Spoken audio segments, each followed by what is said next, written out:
Maka di saat mulai banyak dari gula darah ditambah kolesterol, maka jantung memompa tidak cukup dengan 120 kepada 80,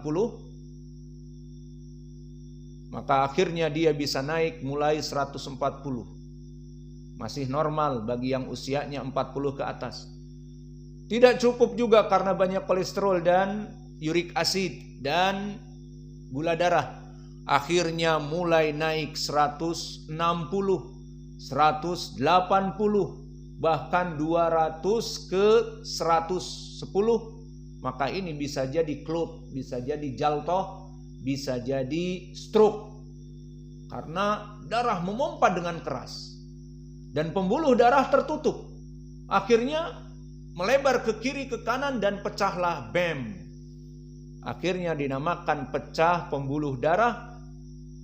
Maka ini kalau di otak dia akan menjadi stroke. Allahul musta'an. Maka tabyidud dam dikarenakan tadi sukar yang berlebihan, gula dan kolesterol yang berlebihan, dan juga uric acid, zat asam urat yang berlebihan di darah. Maka bisalah setelah itu orang itu menjadi hypertension. Tekanan darahnya tinggi daripada yang lain. Maka yang lain 120 ke 80, dia selalu 160, 170 ke 110 misalnya. Maka di sini bagaimana pengobatannya? Dengan dibekam.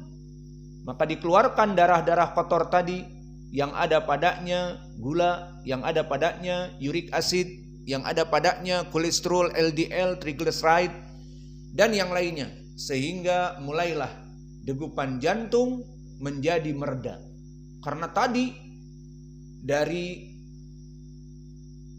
sampah-sampah yang ada di darah yang menyebabkan darah menjadi berat, maka sekarang alhamdulillah menjadi normal karena dikeluarkan lewat bekam. Itu gambarannya. Maka itu tadi teori dari kedokteran. Maka bagaimana hadisnya? Kembali kepada ittiba Nabi Muhammad SAW, dikeluarkan oleh Imam At-Tabari dan juga At-Tabrani, yang mana sanadnya bertumpu kepada Intabih Indaman Soal Indaki Abdurrahman. Akhrajahu Imam At-Tabari dan At-Tabrani dari jalan Laits an Mujahid an Ibni Abbas. Laits Ibnu Abi Sulaim an Mujahid an Ibni Abbas. Berkata Rasulullah sallallahu alaihi wasallam, ihtajimu la yatabayyagu bikumud dam fayaktulakum. Maka berbekamlah, jangan sampai la yatabayyagu bikum, darah itu banyak dan penuh sehingga fayaktulakum, akan membunuh kalian dengan darah yang penuh dan darah yang tadi banyak muatan-muatannya, maka akan membunuh kalian. Mahalu hada sanad dimana dhaif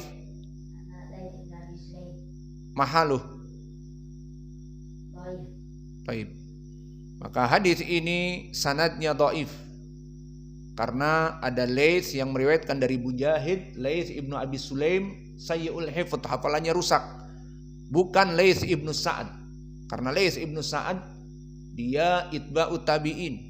Adapun Laits alladzi yarwi an Mujahid arfa, dia di atas, lebih tua. Di tabaqat yang ke-6 atau ke-5, karena Mujahid di tabaqah yang ke-3.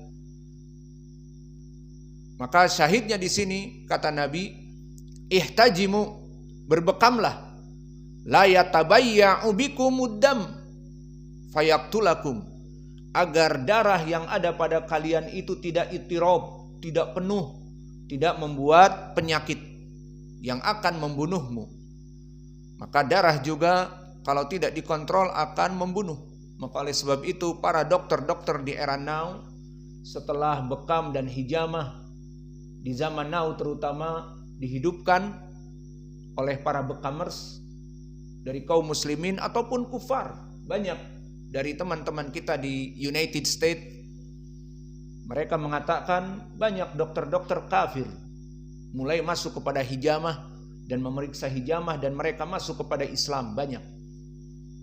Karena apa? Karena praktek dari bekam mengeluarkan darah kotor. Dan di semua ilmu kedokteran, baik kedokteran tradisional ataupun kedokteran modern, bahwa asas dari segala penyakit adalah darah. Seperti tadi kolesterol, dan juga gula darah, dan juga asam urat, dan juga racun. Detox dari toksik, maka detoxification dengan hijamah mengeluarkan racun. Racun-racun dari mana? Apakah dipatuk ular? Bukan itu. Racun-racun dari makanan kaleng dan makanan-makanan yang berwarna, dan makanan-makanan dari gula-gula perisa yang bukan tabii, maka dia beracun. Setiap hari kita makan makanan kaleng terutama, maka racun-racun itu ada di dalam tubuh. Dan detoxification dibuang dengan berbekam. Maka bekam diakui oleh para dokter di zaman now bahwa dia adalah obat yang paling baik.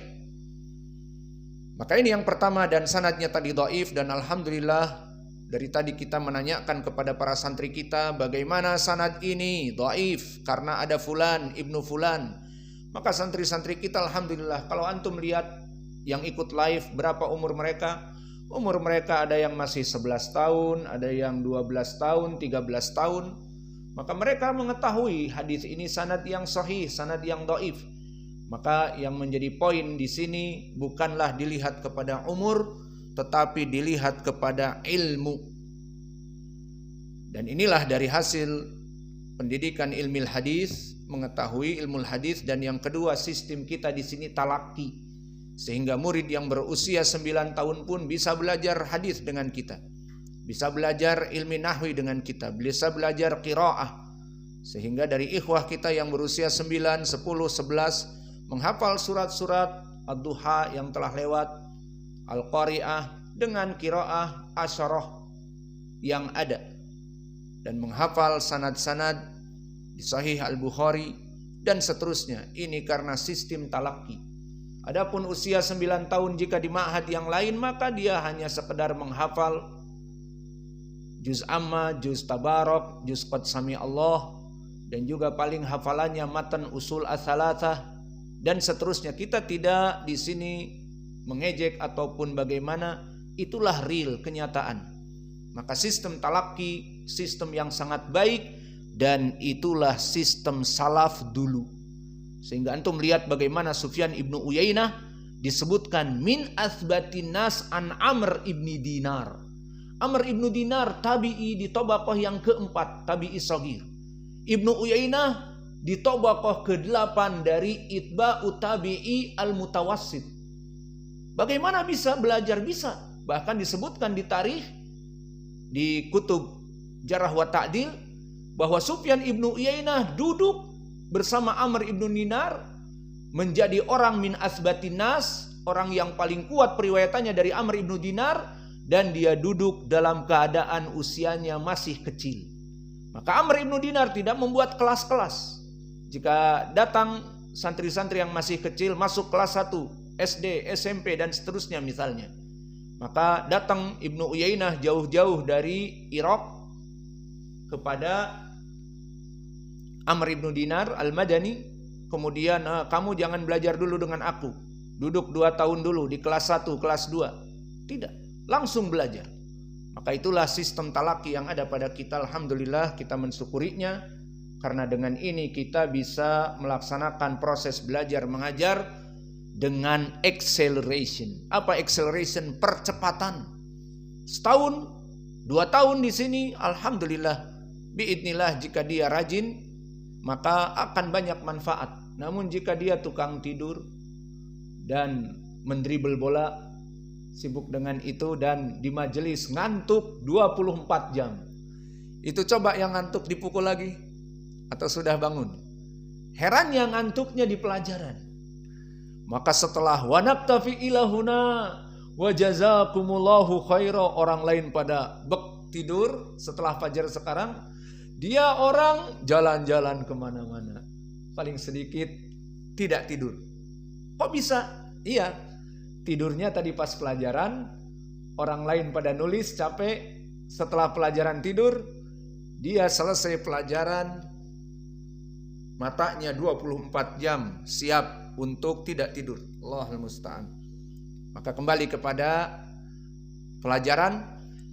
Namun meskipun datang dari jalan Laits ibnu Abi Sulaim, dari Mujahid, dari Ibni Abbas, maka telah datang jalan yang lain syahid dari sahabat Anas. Diriwayatkan oleh Imam Ibnu Majah, haddatsana Suwaid ibni Sa'id, haddatsana Utsman ibnu Matar, an Zakaria ibni Maisarah, an Nahas ibni Qahmin, an Anas ibni Malik. Maka sanadnya panjang. Berkata Rasulullah sallallahu alaihi wa ala alihi wasallam, man aradal hijamata wala yatabayya bi ahadikum ad-damu fayaqtulahu.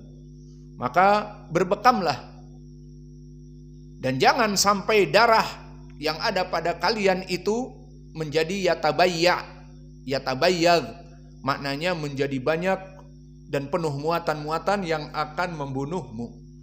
Maka sanad ini pun sanad yang dhaif. Suwaid ibnu Sa'id dalam keadaan